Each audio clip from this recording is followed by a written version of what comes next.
Ladies and gentlemen, welcome back to the League One Transfer Roundup. In today's video, we're going to go through and review all of the business completed over the last 7 days. If you do go on to enjoy today's video, please make sure to drop a like on there for me and subscribe to the channel as well. If you are new, can we try and hit 180 likes on today's video? And don't forget to get your thoughts in down in the comment section down below. What do you believe has been the best signing over the last week or so? And also let me know how you would assess your clubs at Transfer Business. If I've missed any further additions, let me know down in the comment section down below. But apart from that, let's get straight into it. AFC Wimbledon have been pretty active over the last week. They brought in a goalkeeper, Joe McDonnell. He is 31 years of age and comes in on a free transfer from Eastleigh. I think he has previously played for Wimbledon, and you would expect he's going to go in there and be a backup because he wasn't particularly great for Eastleigh, and obviously making that step up a couple of divisions. It'd be bizarre if they were to try and replace Owen Goodman with a goalkeeper from Eastleigh who's 31 and wasn't particularly great there.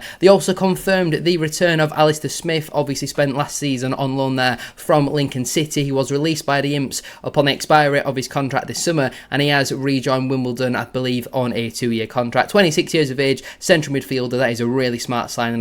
I would have taken him at Bradford City. And they also brought in Steve Seddon. That is a name that I've heard of before. For some reason, I'm also thinking he's previously played for Wimbledon, but now 27 years of age, plays in the left back position. He's come in on a free transfer from Motherwell FC. They haven't had any further departures in terms of Barnsley. They've got a couple of deals over the line over the last week. Firstly, they brought in Nathaniel Ogbeta, a 24-year-old left back on loan from fellow League One side Plymouth Argyle. If that was a permanent signing, I could understand it, but signing him on loan from a team who you'd expect are going to have similar ambitions, but I would definitely say that Ogbeta hasn't particularly worked at Plymouth, didn't really work at Bolton before that, but at 24 years of age, there's still definitely going to be plenty of room for improvement in him. If it was a permanent, I could have got behind that, but in terms of a loan deal, it just doesn't really make sense from Barnsley's point of view. But they did also bring in 23-year-old goalkeeper Murphy Cooper on loan from Championship side QPR for the full season, which I do think is a smart sign, and I can't say that I know loads about him if I'm being completely honest, but he's quite highly rated by QPR, and it looks like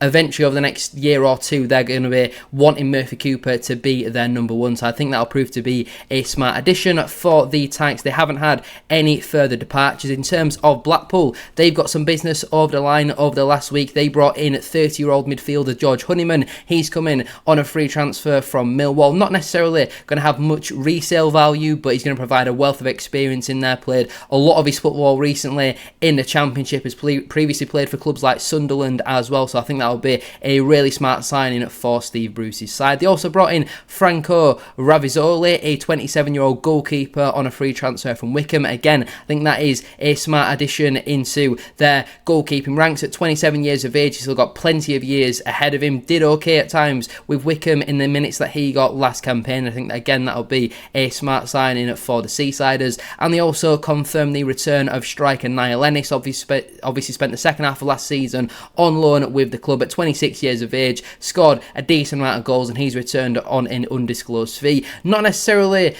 a smart signing, I would say, for long term. Thinking about in the Championship, he's proved that he's not great in that division, but I think as a League One striker, he's going to get easily into double figures next season. Could probably push 20 goals if he does stay fit for the full campaign. And as we know, striker Jake Beasley has signed for a fellow League One side for an undisclosed fee. I don't think that's a massive blow for Blackpool, and Niall Ennis is obviously a much better player. In terms of Bolton Wanderers, they're yet to do any further transfer bids in terms of incomings, but obviously the departure of Aaron Collins was confirmed. We spoke about this in the League 2 transfer roundup over on SHD Plus, but obviously top scorer for Bolton last season. They've got nearly £1 million in for him to make that step back down into League 2. MK Dons, we know, are throwing some serious money around at trying to win promotion this season. They did it to a bit of a lesser extent last campaign, and obviously it finished in 19th, but that is a little bit of a blow for Bolton. But I guess if you don't want to be there, Stephen Schumacher's not the type of manager who's just going to keep you around for the sake of it. My team, Bradford City, we got a couple more deals over the line. Firstly, we brought in a 30-year-old centre-back Matthew Pennington. He comes in on a free transfer from Blackpool.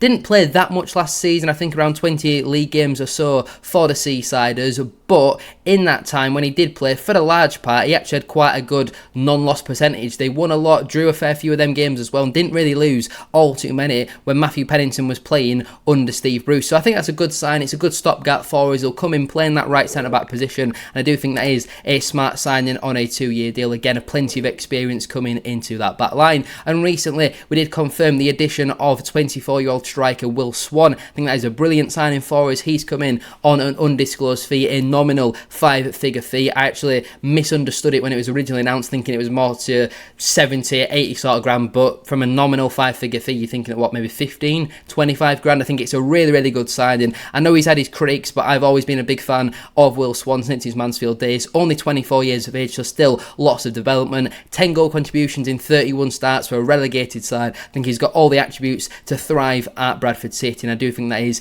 a really, really good signing for us. As we know, former Bantams Sam Stubbs and Jamie Walker were snapped up by Shrewsbury and Grimsby respectively, but they were obviously released by Bradford City. In terms of Burton Albion, they were the club who brought in 28-year-old striker Jake Beasley. He's come in on an undisclosed fee from Blackpool. I don't see him necessarily scoring like loads of goals for Burton next season, but I do think it's a smart addition. He's certainly one that could work under Gary Bowyer, and I think it was also today they confirmed the signing of Jordan Amisa, who's come in on an undisclosed fee from Ross County. He was actually on trial with Bradford City last season, came on our pre-season tour to Austria, but we opted against bringing him in. He's obviously come in on an undisclosed fee, 23 years of age, so Brewers fans, let me know down below, will he be coming in to be your number one? In terms of departures, I think Max Crocombe turned down a new deal with the club to sign for Championship side Millwall. Obviously, 31 years of age, goalkeeper, maybe, is it Amasaya?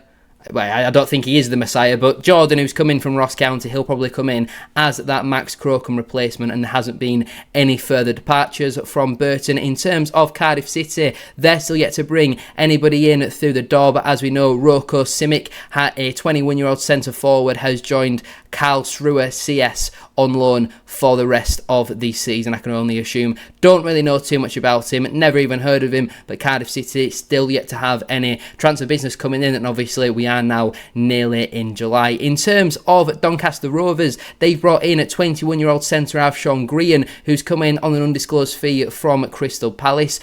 Obviously, the last time he played in the EFL, only got a couple of appearances for Carlisle, who were absolutely awful, and if he couldn't even get into that side, then clearly there must have been a lot of development over the last year. I think he's been playing out over in Ireland, but if he's to come in as that Joe Olowu replacement, that would concern me a little bit. I think that is a pretty significant downgrade. There's clearly a lot of potential there, but I think Crystal Palace know what they're doing with their youth players, and if they see any type of long-term quality in a player, they'll be looking to keep them around. I can't see Doncaster have spent much in terms of a transfer fee on this one, so I don't believe he'll come in and be a starter, but they did confirm the signing of Connor O'Riordan, who's come in on loan from Blackburn Rovers, 21 years of age. Again, he is a centre-half as well, so they're clearly looking to go a little bit younger this season. I do think that's a smart addition, done very well over the last couple of years with Crewe Alexandra. Didn't quite work out for him at Blackburn Rovers, but I do think after a pretty successful loan spell last season with Crewe, now making that step up into League One with a newly promoted side is a move that just does make sense, and I do believe he'll do quite well with Doncaster. And they also brought in Damola Ajayi, a 19-year-old right winger who's come in on loan from Tottenham's under-21. So Doncaster already using 3 of their 5 loan spots, which obviously only have 5 in a matchday squad. I would expect Lototalo to play. In terms of O'Riordan, I'd expect him to play as well, but anytime you bring in a 18, 19, 20-year-old who's coming in, I believe, on their first loan spell, like Demelo Ajayi is, they're a massive unknown. He could get 20 goal contributions next season. He could also play 20 times and get no goals, 1 assist. They're very hit and miss. Hopefully, though, for his sake, he does well with Doncaster, and I don't believe they've had any further departures as well. Exeter City have been fairly active over the last week. They brought in 21-year-old central midfielder Ethan Briley. He's come in on loan from Brentford's B team for the full season. He's a name that I've heard of a long time ago from his days at Rochdale. It feels like he's been around forever, and the fact he's still only 21 years of age does absolutely baffle me, but I'm not really too clued up on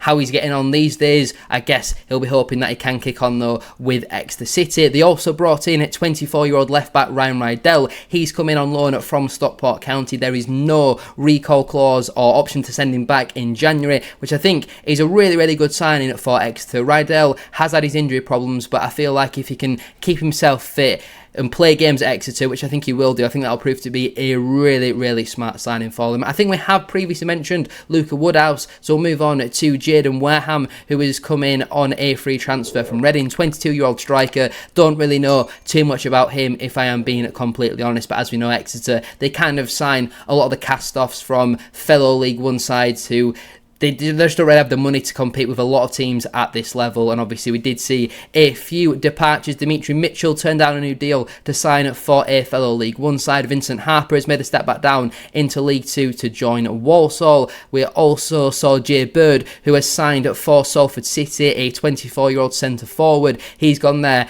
on a undisclosed fee. So they've got a few out, they've got a few in over the last week. It's certainly been very busy for Exeter, and they'll obviously be hoping to again avoid relegation this season. In terms of Huddersfield Town, I don't think they've done any further transfer business since the last time we spoke. I'm pretty sure I did mention Josh Feeney in the last episode. In terms of outgoings, again, I don't think anything else has happened with Huddersfield. Leyton Orient, they have had a couple pieces of transfer business. They are the club of the destination of Dimitri Mitchell. Obviously, he turned down a new deal with Exeter. I'm not sure if he was actually offered a new deal or he was invited back for pre-season training, but they've picked him up on a 2-year contract. Obviously, they'll be hoping he can go in there and be the Dan Aggie replacement, who has turned down a new deal to sign for, bear with me here, Kocaelispor over in Turkey. Very strange move, but one which I think will actually work out pretty well for Dan Aggie. So obviously wishing him all the best. And Dimitri Mitchell, if you can keep him fit, I do think he is a decent winger at this level. Very active on social media and sometimes does make himself look a little bit silly, but in terms of footballing ability, he's an okayish League One player. In terms of Killian Cahill, he is a 21-year-old goalkeeper who's come in on a free transfer from Brighton's under-21s. Again, don't know massive amounts about him, but I would trust the judgment of Richie Wellens, who for me is one of the best managers in the entire division. And as we know, Jaden Sweeney was released by the club. He's made the step back down into League Two to sign for Grimsby. In terms of Lincoln City, they are yet to do any further transfer business, whether incomings or outgoings. I don't think any further business has happened there. Luton Town, they haven't brought in any further players as well, but they have seen a couple of departures. Daiki Hashioka, a 26-year-old right back, has signed for Slavia Prague for an undisclosed fee, and Carlton Morris is the big loss. He's obviously made the step back up into the Championship with Derby County. 29-year-old striker has got in there on an undisclosed fee. I think around £1.5 million, which is a steal really for Derby. A great pickup for them, but I never really saw Carlton Morris playing in League One. He's far too good at this stage in his career for this level, so I think that is a really good pickup for the Rams. In terms of Mansfield Town, they've done a couple pieces of transfer business. They've brought in Nathan Mariah Welsh, a 23-year-old central midfielder from Hibernian. He's come in on an undisclosed fee. Again, Mansfield really looking to reduce the average age in their squad this season. Very energetic midfielder, can play either as the 8 or even do a job as a number 10 as well. And they also brought in Kyle McAdam, a 20-year-old left wing back. He's coming in on loan from Nottingham Forest. He was actually a player that I suggested Bradford City maybe try and sign on loan this season if the likes of Lewis Richards does not sign a new contract. So I think that is a smart pickup for Mansfield, and we saw a few of their release players, likes of Alfie Kilgore sign for Bristol Rovers, likes of Hiram Boateng sign for York City as well. So Mansfield, they're clearly looking to go a lot younger this season. I think that's definitely something which did need to happen. Northampton Town confirmed the signing of Tyrese Fawn, a 25-year-old central midfielder, following his release from Derby County. I think that is a great pickup. Obviously spent last season on loan with Salford City, did very well there, and now has obviously made a step up into League One. Some of Mansfield's earlier business business I wasn't massively impressed by, but some of their recent additions, the likes of Forner, Elliot List, Dean Campbell, I do think are all pretty good signings, and I don't think they've done any further transfer business, but they have already made a fair few signings. You got McCarthy, List, Campbell, Jacobs, Fitzsimon, Forner, Burrows, Swire and Perkins. That's 9 signings, and we're still only in June. Northampton have been very active this summer so far, and we saw Will Hondermack get picked up by Bromley, linking up with obviously Mitch Pinnock, who's gone there as well, and there hasn't been any further transfer business from the Cobblers. In terms of Peterborough United, they brought in a 28-year-old centre-half Sam Hughes on an undisclosed fee from Stockport County. Obviously spent the second half of last season on loan with the Posh, didn't really get much of a look in with Stockport, and I think that's a really good signing for Peterborough, and obviously provides a wealth of experience to their back line. It's not actually mentioned on Transfermarkt, but they did bring in central midfielder Brandon Kayler. He obviously spent the second half of last season on loan with my team Bradford City, and he'll now be making a step up into League One with the Posh. A rumoured £700,000 fee, which is absolutely crazy money for Brandon Kayler. He's obviously gone in there on a 4-year deal with the option of a further season. I like Brandon Kayler. I think he's a decent player. I don't actually think he will be starting for Bradford City next season, so the fact Peterborough have played £700,000, he's a good player, but he's not currently worth that to Bradford City at this moment in time.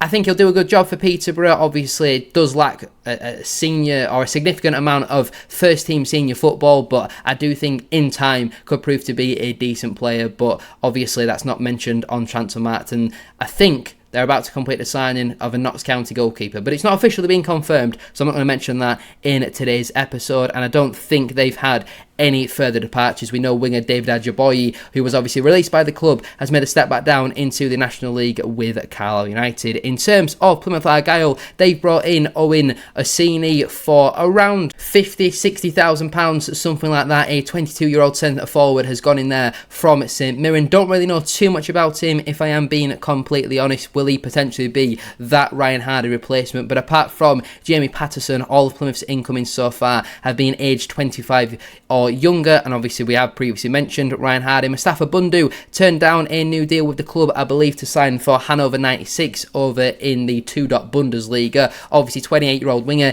did well towards the back end of the campaign with Plymouth, but I don't think he'll prove to be a real significant departure, if I'm being completely honest. And we saw a club record transfer signing Michael Beidou signed for Salal, a Qatari team. He's gone in there on loan, a 26-year-old attacking midfielder. Never really heard of him, and obviously we have previously spoke about Nathaniel Ogbeta, who's gone out on loan to fellow League One side at Barnsley FC. In terms of Port Vale, they've brought in Cameron Humphreys, a 26-year-old centre-back from Rotherham United on a free transfer. Smart pickup. I think it's certainly a position Port Vale needed to improve in next season. I think will thrive playing as a right centre-back in a back three. In terms of him in a back four, I think at times could struggle a little bit defensively, but I think in terms of ball playing ability, brilliant. There's reason why Rotherham played him in central midfield at times as well, and I do think that is a smart pickup for the Valiants. And obviously Tom Sang, I believe, was released by the club. He's made a step back down into League Two to sign for Shrewsbury. In terms of Reading FC,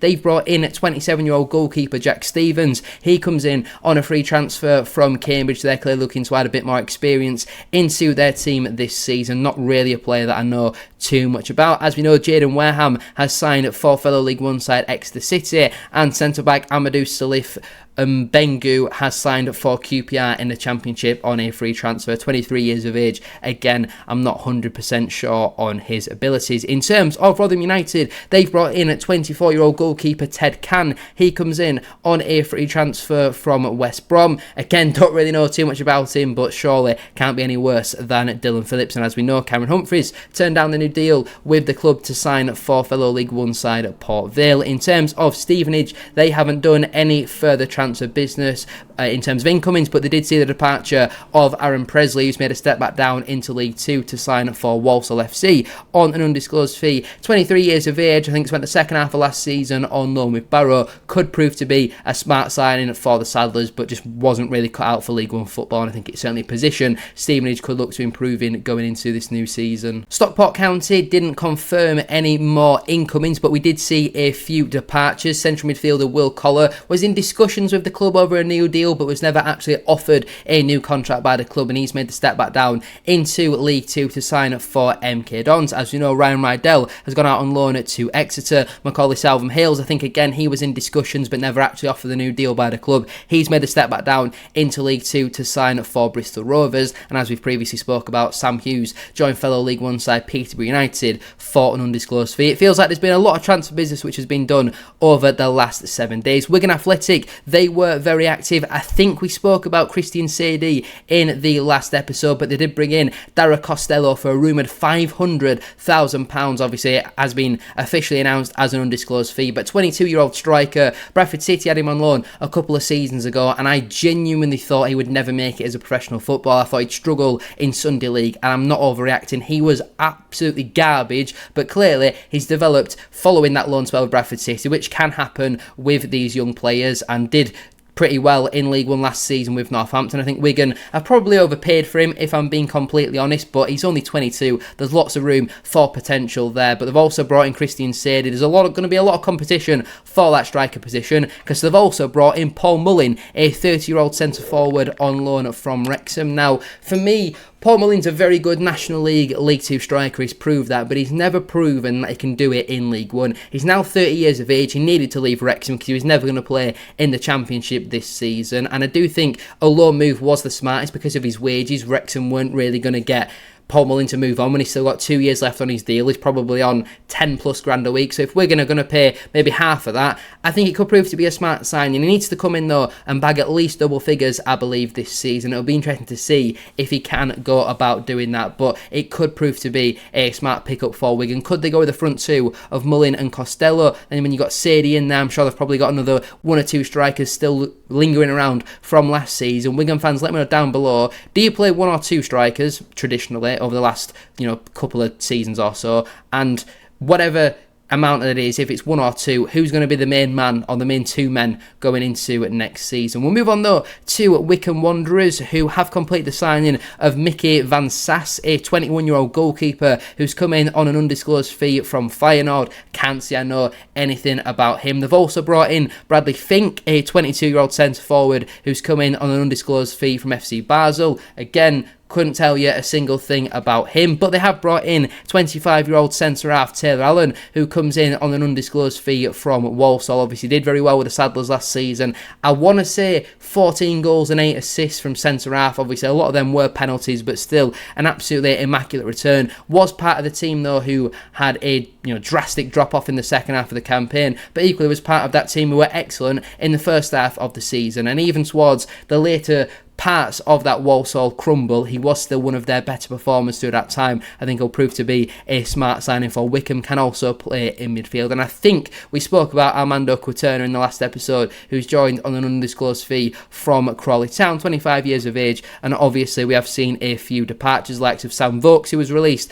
signing for League 2 side Gillingham, Franco Ravizoli, we've previously spoke about, signing for fellow League 1 side Blackpool FC, and I believe that is all of this week's transfer business. That was a very long record, nearly 25 minutes. Hopefully I can shorten that down a little bit, but clearly the busiest week so far that we have seen, as you would expect with pre-season for a lot of clubs being officially started by now. A lot of teams will be playing their first pre-season game in the Saturday that is to come. But thank you all so much for watching today's video. If you have enjoyed, please make sure to drop a like on there for me and subscribe to the channel as well if you are new. Can we try and hit 180 likes as I mentioned at the start of today's video? And don't forget, that wasn't English. Don't forget to let me know your thoughts down in the comment section down below. What was the best signing completed over the last 7 days? How would you assess your club's transfer business so far? And also let me know if I have missed any further signings. Obviously, the majority of today's business on the Monday won't be included in this week's episode because Transfermarkt might not have updated by that point. Like Alex Bass has been confirmed to Peterborough, but he's not on there, so I'll mention him next week. Thank you all for watching. Have a great rest of your day, and hopefully now we'll see a lot more regular content coming on this channel because I know it has been a little bit quiet over the last couple of weeks.